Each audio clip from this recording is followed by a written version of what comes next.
ভোটের দিন চলে এলো, ফেব্রুয়ারিতে ভোট। না, এপার বাংলা না, আমি ওপারের কথাই বলছি। তার আগে প্রথম বাংলা কোনো টেলিভিশনে মুখ খুললেন শেখ হাসিনা, বাংলাদেশের প্রাক্তন প্রধানমন্ত্রী। জি 24 ঘন্টার প্রশ্নের উত্তর দিলেন। তবে হ্যাঁ, উনি এখনো প্রকাশ্যে আসেননি। ইমেইলে চেয়ে পাঠিয়েছিলেন প্রশ্ন, আমরা ইন্টারভিউ করতে চাওয়ায়। তারপর সেই প্রশ্নের উত্তরও দিয়েছেন। তারেক রহমানের দেশে ফেরা থেকে খালেদা জিয়ার শেষকৃত্যে জয়শঙ্করের বাংলাদেশ সফর, নজরুলের পাশে ওসমান হাদির সমাধি, মুখ খুলেছেন সব নিয়ে।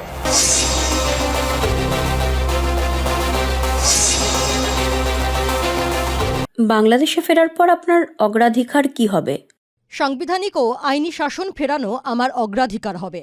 মাসের পর মাস ধরে বাংলাদেশে আইন শৃঙ্খলার অবনতি, গণহত্যা, নির্বিচারে আটক, গণতান্ত্রিক প্রতিষ্ঠানগুলোকে ধ্বংস করা হচ্ছে। মোহাম্মদ ইউনূস যা ধ্বংস করেছেন, আমাদের তা পুনর্নির্মাণ করতে হবে। তারেক রহমান ও বিএনপি বিশ্বাসযোগ্য বলে মনে হয়? সংসদীয় রাজনীতিতে বিরোধী হিসেবে বিএনপি ও আওয়ামী লীগের দীর্ঘ ইতিহাস রয়েছে।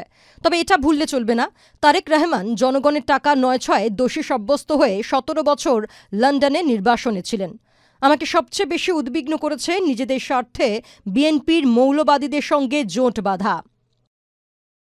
জঙ্গি ওসমান হাদিকে শহীদের তকমা দেওয়া হয়েছে এবং কাজী নজরুল ইসলামের সমাধির পাশে তাকে সমাধিস্থ করা হয়েছে।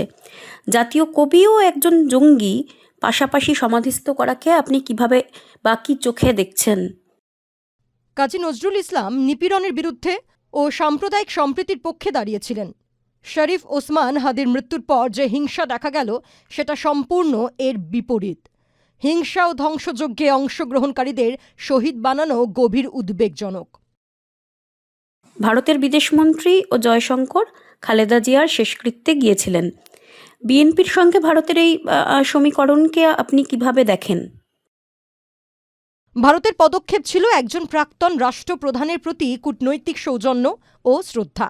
তবে ভারতের মৌলিক অবস্থান অপরিবর্তিত আছে। ভারত বাংলাদেশে একটি নির্ভরযোগ্য অংশীদার চায়, যে স্থিতিশীলতা বজায় রাখতে পারে, সংখ্যালঘুদের সুরক্ষা দিতে পারে, প্রতিশ্রুতি ও আঞ্চলিক সহযোগিতা পালন করতে পারে। আপনি আপনার দলের পুনর্গঠন কিভাবে করবেন? নতুন প্রজন্মের জন্য কোনো ভূমিকা, কি ভূমিকা থাকবে আপনার দলে? আমাদের দল স্বাধীনতা সংগ্রাম থেকে উঠে এসেছে। প্রতিটি গ্রাম ও পাড়ায় দলের শিকড় রয়েছে। বর্তমান সংকট আমাদের দেখিয়েছে দলের পুনর্গঠনের প্রয়োজন কোথায়।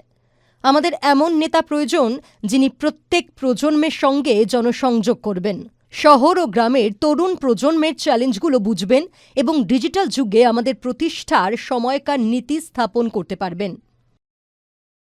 গত 1 বছর সময় আপনি কিভাবে কাটিয়েছেন? আপনি দলের সঙ্গে প্রতিদিন যোগাযোগ রেখেছিলেন। এই গত 1 বছর আপনাকে কিভাবে শক্তি যোগালো? আমি দূরে থেকে দেখছি, আমরা যা তৈরি করেছিলাম সব পরিকল্পিতভাবে ধ্বংস করা হয়েছে। অর্থনৈতিক উন্নতি, ধর্মীয় সম্প্রীতি, প্রাতিষ্ঠানিক স্থিতিশীলতা নষ্ট করা হয়েছে। আমাদের জনগণের দুর্ভোগ, আমাদের সমর্থকদের উপর নির্যাতন, সংখ্যালঘুদের উপর আক্রমণ দেখা বেদনাদায়ক ছিল। তবে অসাধারণ সাহসও দেখেছি। প্রতিনিয়ত হয়রানি, নির্যাতন সত্ত্বেও আওয়ামী লীগ সমর্থকদের তাদের বিশ্বাস থেকে টলানো যায়নি। তাদের স্বাধীনতার উপর আক্রমণ সত্ত্বেও সাংবাদিকরা বাংলাদেশের বাস্তবতা সম্পর্কে সত্য লিখে চলেছেন।